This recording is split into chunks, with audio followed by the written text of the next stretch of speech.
Hola, hola, ¿qué tal? Bienvenidos sean todos a este tiempo devocional en donde estamos profundizando en este capítulo 24 del Evangelio de Lucas.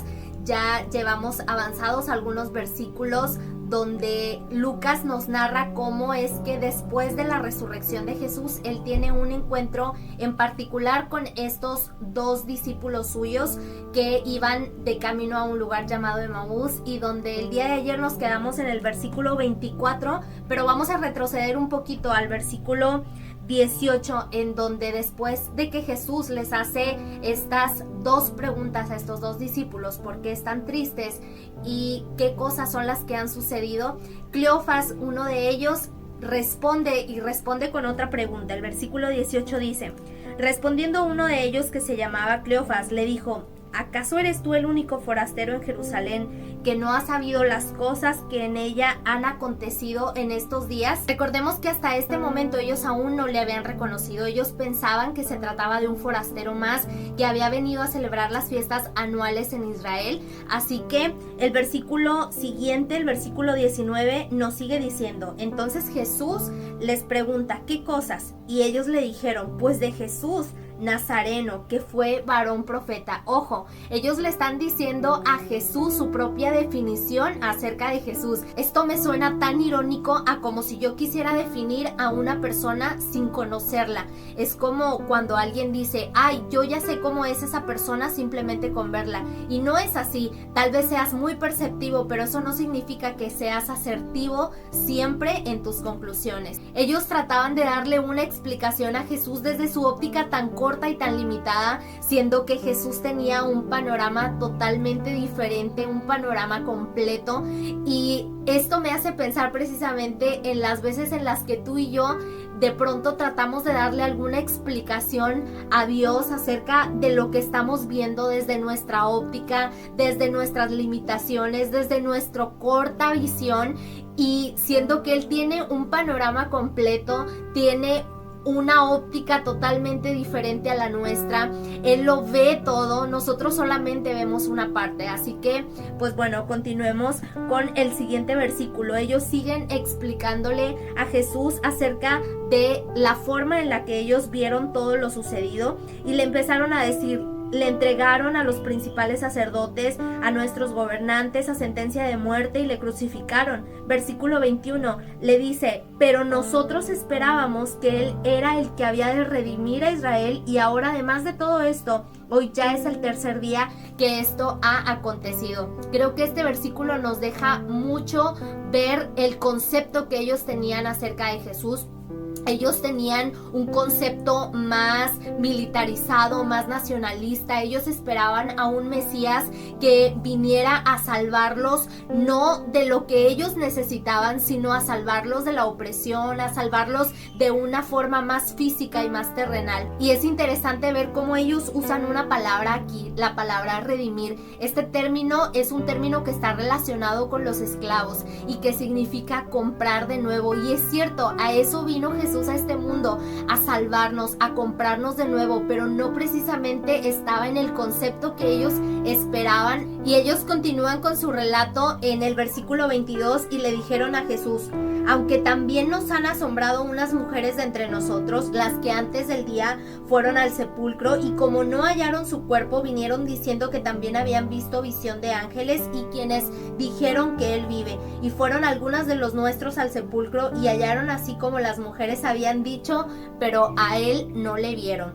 Después Jesús entra aquí con una respuesta contundente, y en el versículo 25 Jesús les dice: oh insensatos y tardos de corazón para creer todo lo que los profetas han dicho. Con esto Jesús les estaba diciendo que el verdadero problema radicaba en su corazón, era la incredulidad, era su falta de fe. Y en el siguiente versículo Él les dice: ¿acaso no era necesario que Cristo padeciera estas cosas y entrar en su gloria?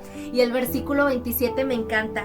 comenzando desde Moisés y siguiendo por todos los profetas, les declaraba en todas las escrituras lo que de él decían. ¡Wow! ¿Leyeron eso? Jesús les dio todo un estudio bíblico acerca de lo que de él decía la escritura, empezando por Moisés hasta los profetas. Sin duda creo que debió haber sido el estudio más extraordinario que jamás nadie haya enseñado sobre la faz de la tierra. Y me encanta cómo estos versículos hacen tanto énfasis en el poder de la palabra. ¿Y quién es la palabra sino Jesús mismo? En el Evangelio de Juan capítulo 1 versículo 1, Juan inicia su evangelio diciéndonos: en el principio era el verbo, y el verbo era con Dios, y el verbo era Dios. Y el verbo en griego es logos, y logos significa palabra. O sea que la palabra que existía en el principio de nuestros tiempos, en nuestro principio, no en el principio de Dios, porque Dios siempre ha existido. En nuestro principio, esa palabra tomó forma en Jesús, y es por eso que Jesús es el verbo de Dios, y la palabra tomó forma. Lo invisible se hizo visible en la vida de Jesús. No solamente vino a darla y a cumplirla, sino también vino a mostrárnosla. Jesús afirmó ser la vida, ser el camino, pero también la verdad. Esa verdad que podemos ver descrita en cada libro de esta escritura, en cada libro de la Biblia, lo podemos ver descrito aquí. Hay 66 libros escritos aquí y todos hablan exactamente de lo mismo, de Cristo y su plan de redención para el mundo entero. Y me encanta la sincronía tan perfecta que cada uno de estos libros tiene, desde el primero hasta el último. Me encanta cómo conectan exactamente lo mismo, sobre todo cada libro, cómo destaca la persona de Jesús. Y en Génesis podemos ver cómo Jesús es la simiente de la mujer. En Éxodo es el Cordero de la Pascua. En Levítico es el sumo sacerdote. En Números es la columna de nube durante el día y la columna de fuego durante la noche. En Deuteronomio Él es el profeta como Moisés. En Josué Él es el capitán de nuestra salvación. En Jueces Él es el juez y el dador de la ley. En Ruth Él es nuestro pariente redentor. En Samuel Él es nuestro profeta de confianza. En Reyes y Crónicas Él es nuestro rey reinante. En Esdras Él es el constructor de los muros derribados de la vida humana. En Esther Él es nuestro Mardoqueo. En Job Él es nuestro siempre vivo redentor. En Salmos Él es nuestro pastor. En Proverbios y en Eclesiastés Él es nuestra sabiduría. En Cantar de los Cantares Él es nuestro novio amoroso y lirio de los valles. En Isaías Él es nuestro príncipe de paz. En Jeremías Él es nuestra rama de justicia. En Lamentaciones Él es nuestro profeta y clama. En Ezequiel es el hombre maravilloso de 4 rostros. En Daniel Él es el cuarto hombre en el horno de fuego. En Oseas Él es el fiel esposo casado por siempre. En Joel Él es el que bautiza con Espíritu Santo y fuego.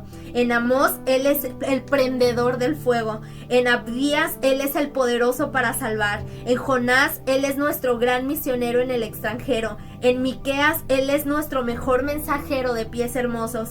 En Nahum Él es el vengador de los elegidos de Dios. En Habacuc Él es el evangelista que llora y revive las obras en medio de los tiempos. En Sofonías Él es nuestro salvador. En Ageo Él es el restaurador.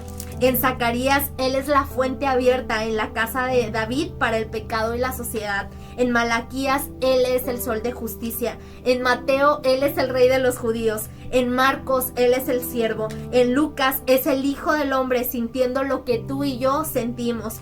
En Juan es el Hijo de Dios. En Hechos es el Salvador del mundo. En Romanos Él es la justicia de Dios. En Corintios Él es la roca y el fundamento, el triunfador dando la victoria. En Gálatas Él es nuestro libertador, el que te hizo libre. En Efesios Él es la cabeza de la iglesia. En Filipenses Él es tu alegría. En Colosenses Él es nuestra plenitud. En Tesalonicenses Él es nuestra esperanza. En Timoteo Él es nuestra fe y Él es nuestra estabilidad. En Filemón Él es nuestro benefactor. En Tito Él es la verdad. En Hebreos Él es la perfección. En Santiago Él es el poder detrás de la fe. En Primera de Pedro Él es nuestro mayor ejemplo. En Segunda de Pedro Él es la pureza. En Primera de Juan Él es la vida. En Segunda de Juan Él es el quien exhorta. En Tercera de Juan Él es nuestra motivación. En Judas Él es el fundamento de la fe. Y en Apocalipsis Él es el rey que viene. Él es el primero, Él es el último, Él es el principio, Él es el fin. Él siempre fue, Él siempre es y Él siempre será. Él es el autor de este libro, pero también es el protagonista principal. Así que el recordatorio del día de hoy es: busca a Dios a través de su palabra. No hay otra forma de poder encontrar la verdad sino a través de Él, de la verdad. Jesús dijo: yo soy el camino, soy la verdad y soy la vida, y nadie viene al Padre si no es por mí. En un mundo lleno de tantas incertidumbres, de tantos caminos, de tantas interrogantes, no hay otra forma de descubrir la verdad sino a través de Jesús. Así que yo te invito a que sigas estudiándola, a que sigas escudriñándola, porque ellas te llevarán a la verdad.